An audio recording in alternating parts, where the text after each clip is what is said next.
Bonjour mes chers élèves. La leçon d'aujourd'hui est le prolongement de la séquence 2 intitulée La politique monétaire. Pour rappeler le plan, cette séquence qui se divise en 3 paragraphes qui sont la monnaie, le système financier, les objectifs et les instruments de la politique monétaire. Paragraphe 3 donc que nous avons déjà entamé, intitulé « Les objectifs et les instruments de la politique monétaire » comprend les 3 points suivants: notions et fondements théoriques de la politique monétaire, 2. Les objectifs de la politique monétaire, 3. Les instruments et les actions de la politique monétaire. Aujourd'hui donc, on va entamer le 3e point intitulé les instruments et les actions de la politique monétaire, qui se subdivisent en 2 points, qui sont les instruments et les actions à objectif interne et les instruments et les actions à objectif externe. On entame tout de suite les instruments et les actions à objectif interne. Mais avant, on aime bien rappeler les risques de la création monétaire au-delà des besoins de l'activité économique. Le risque principal d'une émission excessive de la monnaie, c'est la hausse des prix, c'est-à-dire l'inflation. D'où la nécessité, puisqu'il y a ce risque, d'où la nécessité de contrôler la création monétaire. Cette tâche ou cette mission qui figure dans les statuts de la Banque centrale, l'article numéro 6, qui doit veiller à la stabilité des prix. Qui doit donc contrôler la création monétaire? On dit tout de suite que ce sont les autorités monétaires, à savoir la Banque centrale, qui ont cette tâche. Le contrôle de la Banque centrale. Le contrôle va porter sur la création de la monnaie fiduciaire. Il s'agit d'un contrôle direct, puisque la création de la monnaie fiduciaire émane de la Banque centrale. La monnaie scripturale, il s'agit donc d'agir sur la monnaie ou la création de la monnaie scripturale par les banques de dépôt. Il s'agit d'un contrôle indirect. Il faut rappeler que la monnaie scripturale est créée par les banques de dépôt. Ces banques qui sont des sociétés privées dont l'objectif est la réalisation maximale du profit. Le profit des banques émane des intérêts reçus des agents économiques à l'occasion de la distribution de crédit. Les intérêts donc seront de plus en plus importants avec l'augmentation des crédits distribués. Les instruments de contrôle de la création monétaire, la politique monétaire. Ces instruments peuvent être soit des instruments qui vont être utilisés pour agir sur la liquidité des banques ou des instruments d'action sur le marché monétaire. Les instruments de contrôle de la liquidité des banques. Il s'agit de la réserve monétaire obligatoire. Comment la Banque centrale manipule la réserve monétaire obligatoire pour agir sur la liquidité des banques? Pour illustrer cet instrument, on va partir de l'exemple suivant. Il s'agit d'un agent économique ou des agents économiques qui ont fait des dépôts à vue auprès des banques, auprès du système bancaire. Si le taux de la réserve est de 20%, les banques vont maintenir 2000 auprès de la Banque centrale en réserve et il leur reste en caisse, sous forme de liquidité, 8000. Si le taux de la réserve monétaire obligatoire est de 50%, les banques doivent geler auprès de la Banque centrale 50% des dépôts reçus des agents économiques. Il va leur rester donc 5000 en caisse, sous forme de liquidité. Si le taux de la réserve monétaire obligatoire est de 10%, les banques vont maintenir en réserve 1000, c'est-à-dire 10% des dépôts reçus, soit 1000, et il le reste en caisse sous forme de liquidité 9000. La réserve monétaire a pour objectif de limiter ou stimuler la liquidité des banques et par conséquent leur capacité de distribution des crédits. La manipulation du taux de la réserve monétaire obligatoire. Rappelons que si le taux de la réserve est de 20%, les banques vont maintenir 2000 en réserve et prêter 8000. Si le taux de la réserve monétaire est de 50%, ils vont donc garder en réserve 5000 et prêter 5000. Comme vous pouvez le constater, le prêt a diminué de 8000 à 5000 en raison de l'augmentation du taux de la réserve monétaire obligatoire. Si le taux est de 10%, les banques sont obligées de maintenir en réserve seulement 1000 et il leur reste 9000 qui vont donc l'utiliser pour accorder des crédits aux agents économiques. On peut donc constater que la monnaie créée augmente de plus en plus avec la baisse du taux de la réserve obligatoire. Si le taux de la réserve est de 50%, la monnaie qui sera créée après une série de vagues dépôts-crédits sera de 20 000 seulement. Si le taux de la réserve monétaire est de 20%, la monnaie qui sera créée sera de 50 000, il va augmenter avec la baisse du taux de la réserve obligatoire.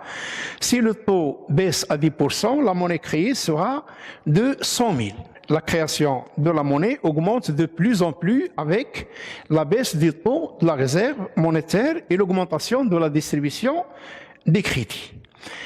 La réserve monétaire consiste donc pour les banques qui sont obligées de geler une partie de leur liquidité dans un compte auprès de la Banque centrale. Généralement, cette somme bloquée auprès de la Banque centrale est non rémunérée. Le taux de la réserve obligatoire depuis le 16 juin 2020 a été ramené à 0% au lieu de 2% seulement avant cette date. Cette baisse a permis donc ou représente l'équivalent d'une injection de 10 milliards à peu près de dirhams dans le système bancaire. On passe maintenant aux instruments d'action sur le marché monétaire. Ces instruments sont très divers.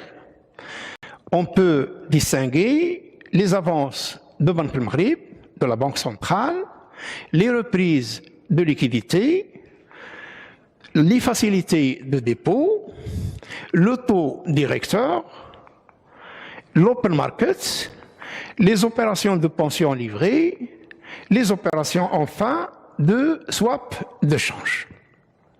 On va donc traiter cas par cas.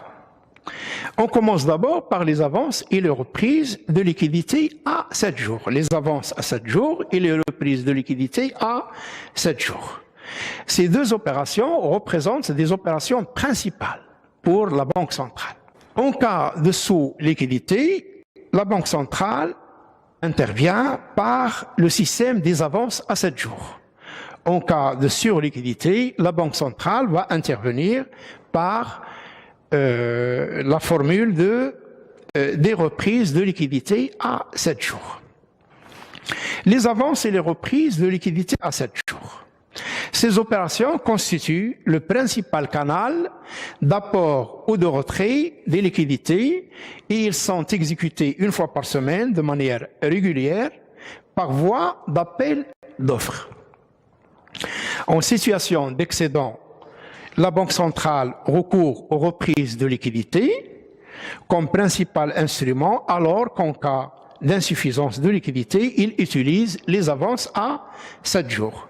Ces opérations principales visent à aligner le taux interbancaire sur la valeur cible de la politique monétaire.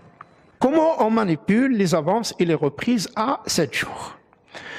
La Banque centrale fixe un taux interbancaire ciblé de la politique monétaire, soit T%, par exemple, si le taux du marché monétaire interbancaire est supérieur à T, cela signifie qu'il y a une sous-liquidité du marché. C'est pour cette raison que le taux a augmenté, a dépassé le taux ciblé de la Banque centrale. La Banque centrale va intervenir dans ce cas par le système des avances à 7 jours. Si le taux monétaire interbancaire devient inférieur à T, cela signifie qu'il y a une surliquidité du marché et la Banque centrale va utiliser les reprises de liquidité à 7 jours. Les avances à 7 jours, voici un exemple. Le 9 septembre 2020, il y a 2 jours, les banques ont demandé à la Banque centrale, parce que ce sont les banques qui expriment leurs besoins, ils ont demandé à la Banque centrale un montant de 24 milliards 280 millions de dirhams. La Banque centrale a satisfait totalement leurs demandes en leur servant le même montant, c'est-à-dire 24 milliards 280 millions, à un taux d'intérêt de 1,5% long. La date de valeur de l'opération, c'était donc le 9 septembre. Le lendemain, c'est-à-dire le 10 septembre, c'est la date de valeur, date à partir de laquelle les intérêts commencent à courir. La date d'échéance, c'est-à-dire la date à laquelle les banques doivent rembourser ou verser la somme avancée par la Banque centrale il y a une semaine, c'est cette date, et le 17 septembre 2020. L'instrument, comme vous pouvez le voir, est les avances à 7 jours. Le même cas pour le 2 septembre, le montant demandé était de 24 milliards 540 millions. Le montant servi, c'est le même montant, 24 milliards 540. L'instrument, c'est les avances à 7 jours. La date d'appel d'offres, c'est le 2 septembre. La date de valeur, c'est le 3 septembre, le lendemain. Et la date d'échéance, c'est le 10 septembre. Le taux, c'est le même, c'est-à-dire 1,5%. On passe maintenant aux facilités permanentes à l'initiative des banques. Ces facilités peuvent être les avances à 24 heures dans le cas d'un déficit de trésorerie des banques ou des facilités de dépôt lorsqu'il s'agit d'un excédent de trésorerie des banques.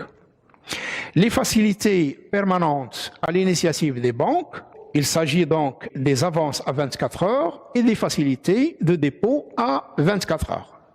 L'objectif de ces avances ou de ces facilités, c'est de maintenir le taux interbancaire à l'intérieur d'une bande prédéfinie et de limiter l'ampleur de ces fluctuations autour du taux de la politique monétaire.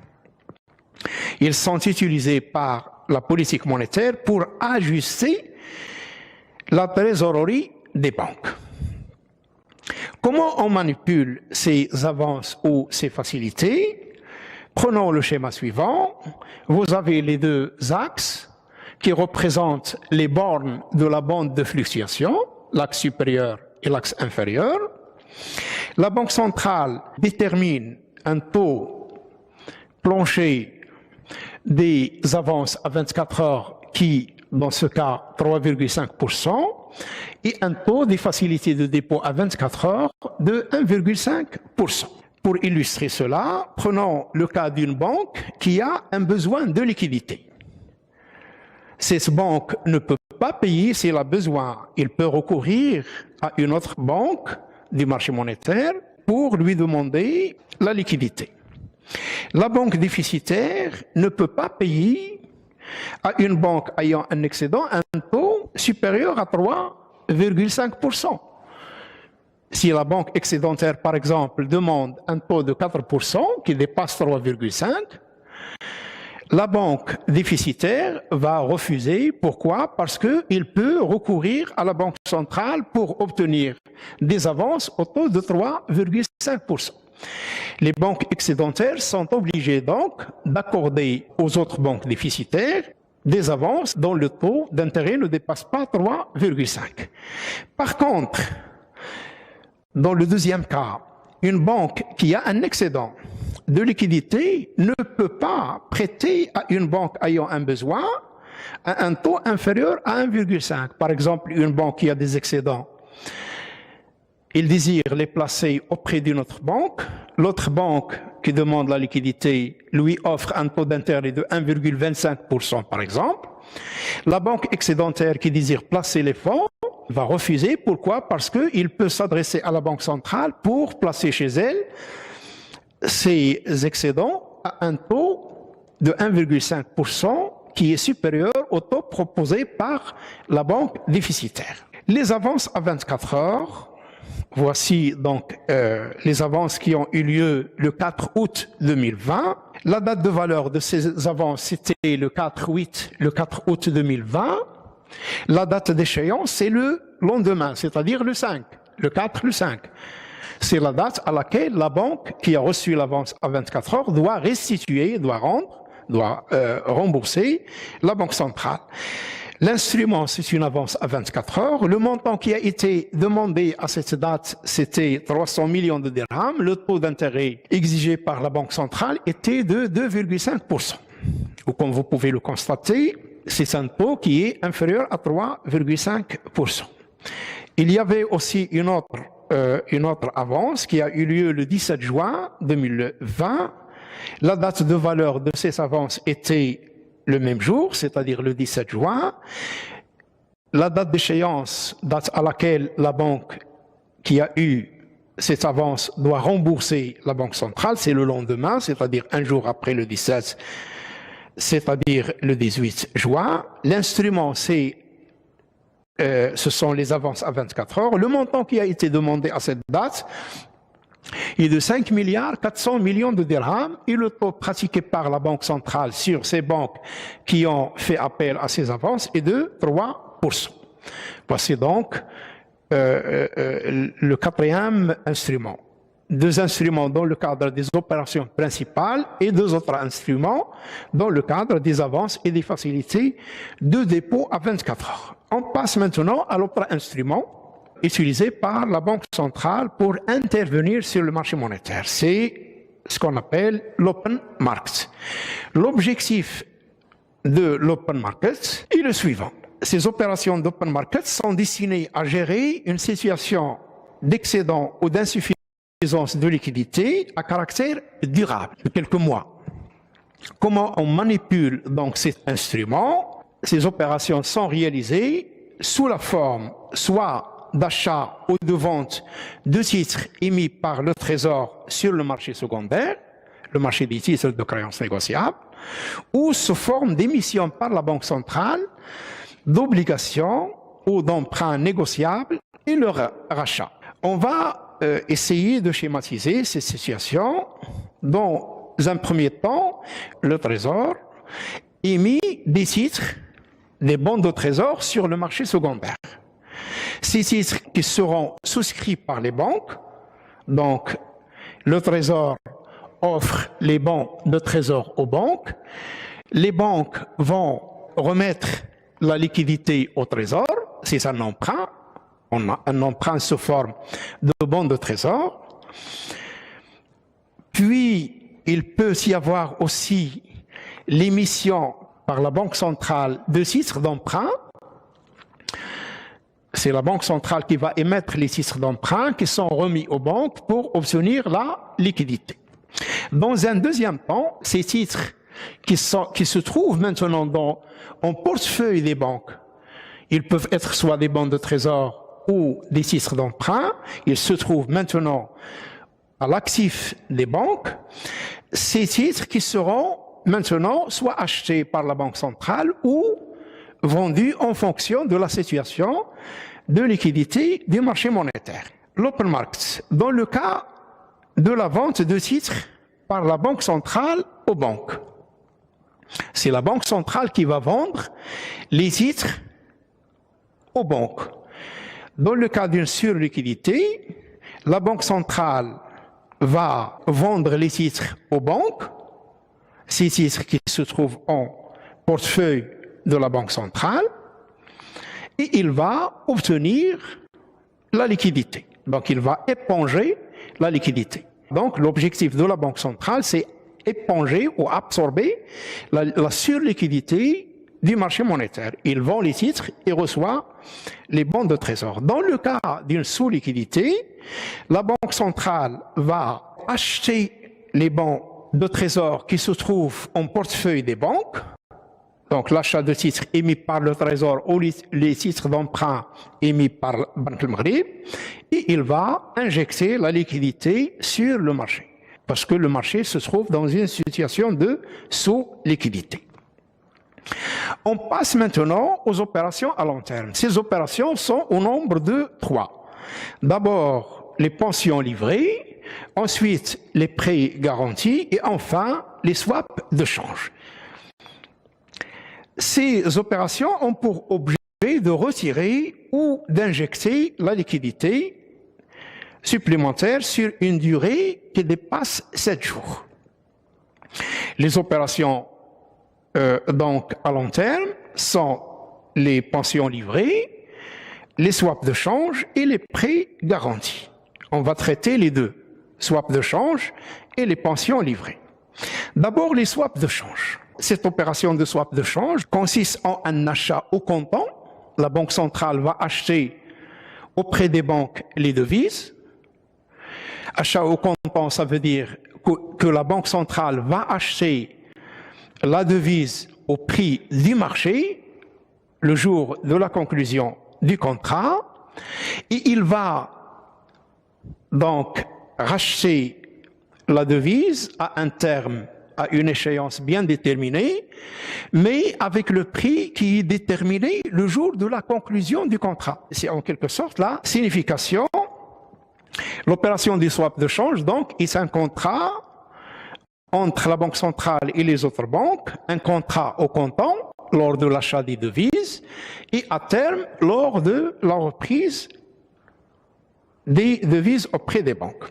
L'objectif de la transaction, c'est d'injecter de la liquidité en dirhams en cas d'insuffisance. La Banque centrale injecte la liquidité et reçoit les devises, ou d'éponger la liquidité en vendant les devises aux banques.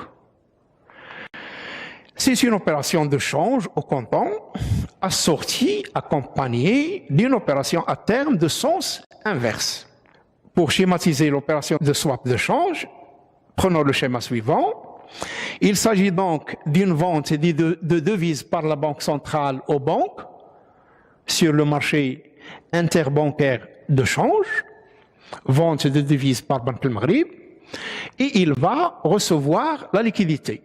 Et il y a le sens inverse aussi de cette opération de swap de change. Lorsque la Banque centrale, en cas de sous-liquidité, la Banque centrale va acheter les devises, achat de devises par la Banque centrale auprès des banques, et il va leur verser de la liquidité.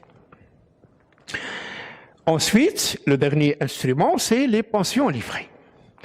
La pension livrée, d'après l'article 1 de la loi numéro 24.1 relative aux opérations de pension, définit la pension comme suit. Il s'agit d'une opération par laquelle une personne morale cède en pleine propriété à une autre personne morale, moyennant un prix convenu des valeurs, des titres, des effets, par laquelle le cédant, celui qui a cédé les titres, et le cessionnaire, celui qui a reçu les titres, s'engagent respectivement et irrévocablement. Le premier, c'est-à-dire le cédant, s'engage à reprendre les valeurs, titres, effets, etc. Le cessionnaire a les rétrocéder, c'est-à-dire les reprendre à un prix et à une date donnée. Voici l'article 2 de la loi qui énumère en quelque sorte les différentes valeurs qui doivent être données en pension. Il s'agit des valeurs mobilières cotées à la Bourse des valeurs de Casablanca, des titres de créances négociables, les bons de trésor émis par le Trésor, les effets privés, etc. La pension livrée, donc, peut être schématisée comme suit. Dans un premier temps, les banques remettent à la Banque centrale des titres en pension. Ils vont obtenir la liquidité.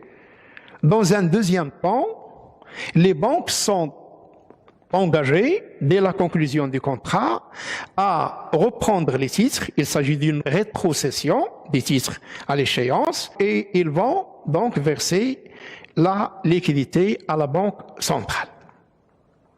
Voici donc les pensions livrées. Le dernier instrument, c'est le taux directeur. Le taux directeur représente le taux de refinancement que nous allons essayer d'expliquer dans la prestation suivante relative aux actions de la politique monétaire. C'est le taux de refinancement des banques.